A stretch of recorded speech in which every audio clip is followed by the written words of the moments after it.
And this goes out to the prejudiced people out here, the racist people out here that know you come from an ancestry of theft. You know this. Some of you guys have had the prejudice behavior handed down to you from generation to generation.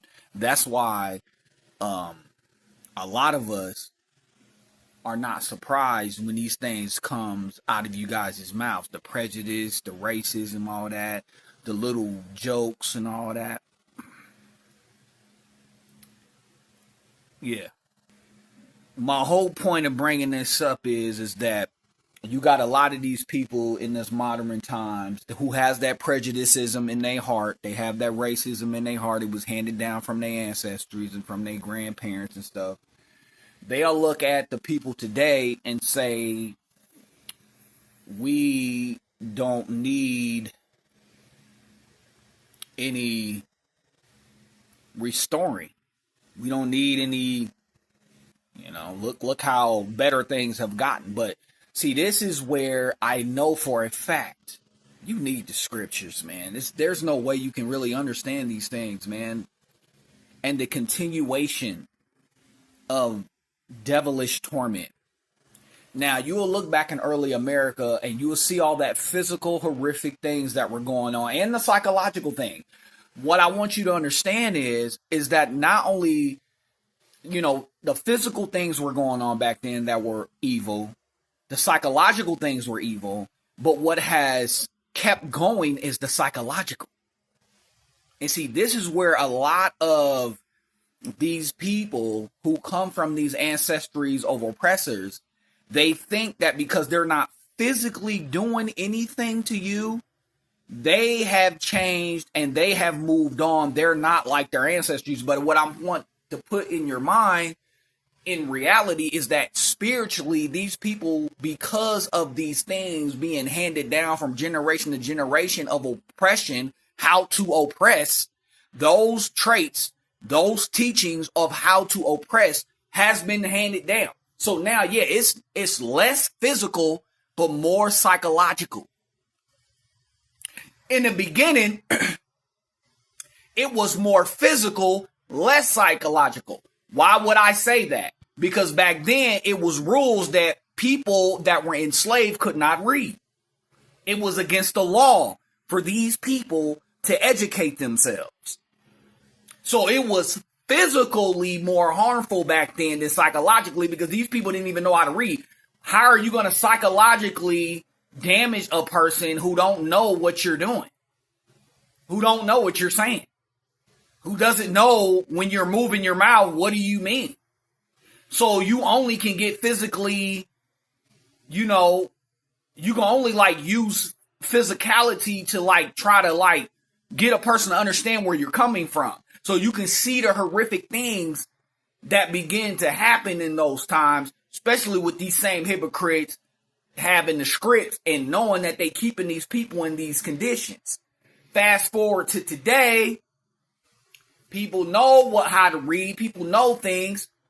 You got these same people that come from these ancestries. They're doing the same thing as their ancestry. It's just spiritual. It's just psychological. It's mental. It's emotional now. It's the same thing. Hasn't changed.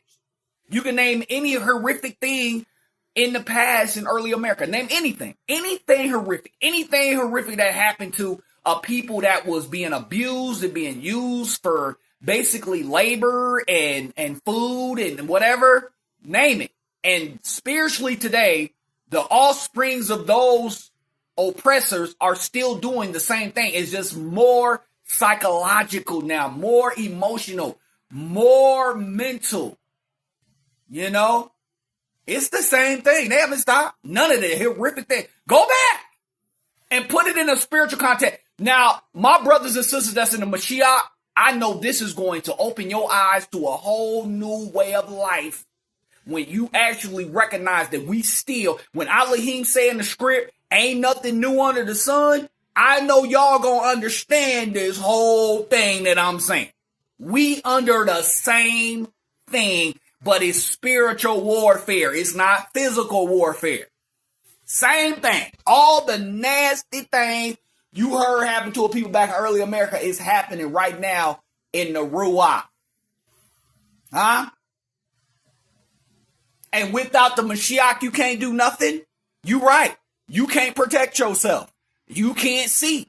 You can't move and maneuver through the traps. You can't see nothing. You out here willy-nilly. We're trying to create a group. Everybody, all your enemies see you. You are about to be attacked. You don't even understand. But people in the Mashiach, we wise as serpents, harmless as a dove, baby. So we moving around down here in the swamps of this spiritual nastiness that we are witnessing down here with all this trash. Even when I bring up the damn files, I'm not talking, the physical trash, you can see that it was bad, but look at the inside. Look at the trash that it came from within first. Who put that there? What was going on there that manifests this physical nastiness here? See? Yeah, I ain't gonna get off into a rant. But brothers and sisters, watch your back out here, man. Watch your back. Huh? We still out here, dude. We still in the swamps. People still need to. It's not a physical plantation anymore. It's a spiritual plantation. That's what it is. You see it. Even these hypocrites that claim they got money, they moving around. They own the plantation. Brothers and sisters, in the Mashiach. You know what I'm saying. All right? We see the sand bowls. We see the bed winches. All right? We see the hypocrites that's willing to do and sacrifice whatever to stay in position of physical comfort. They're willing to sell out anybody. We see these people, man. Huh? And these are the same people that will look at us crazy because we don't mess around with these people. We isolate ourselves from these people. We don't mess around with them. Because we know them. Based off the script. These is Judas's children. Hypocrites will do anything to keep their belly full. They'll betray anybody to keep their belly full. And keep their flesh entertained. They'll do anything. These type of hypocrites is what we're around, brothers and sisters. And when you was back in the plantation days, you talking about those people were enslaved and they was in poverty all the time. I mean, that's crabs in a bowl, man. Anything you get in that type of environment that's more than anybody there, you're going to be attacked. Well, brothers and sisters, in the Mashiach, we spiritually right now in the same situation. That's why Elohim stressed in the scriptures about being set apart. That's why he stressed that. Because people will envy us because we look like we have more than them. We have an expression of a mannerism like we have more than them. It ain't about showing off nothing. It's our attitude. It's the way we come in a room, man. And we not even, no hate in our hearts, nothing. They not used to being around that energy. So because they're worldly, automatically they're going to think we have something physical possession that's making us feel this way and behave this way and think this way and move this way. No, man. It's the script. It's the Quadash Ruach. Huh? And see, this is what I got a problem with. These so-called people that are here calling themselves Black Americans and stuff, man, trying to, I don't know, dude. How you guys gonna sit there and rep the ancestries, dude, but you don't never claim the script? All of those people had at least a mustard seed of the script in them. You think Harriet Tubman wasn't reading the Bible? You think she wasn't back there with Nat Turner and them? They was in the script.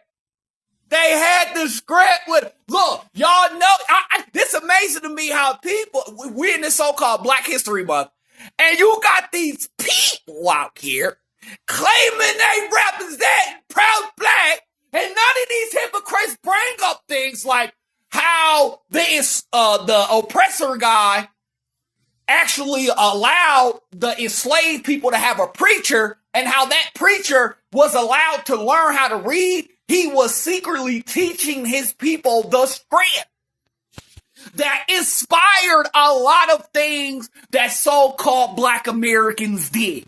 That's why I'm really cautious about listening to so-called Black American when they got these names out here, dude. I'm real cautious about listening to these dudes because they do not claim the script. That most of our ancestors, you can't. Frederick Douglass was in the script.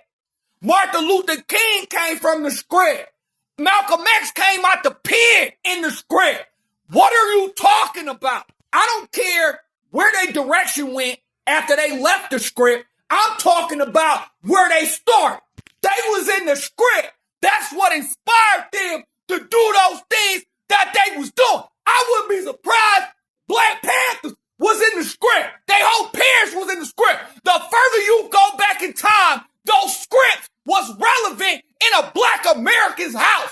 You hypocrites claiming you represent Black American, you are fake, black-hearted hypocrite. You deny the Mashiach. You deny the script. You claiming you represent the ancestral immigrant. You are a damn liar. You are a liar. And in the years to come, it's going to prove how you hypocrites is going to fall apart. Disrespecting them scripts. Correct.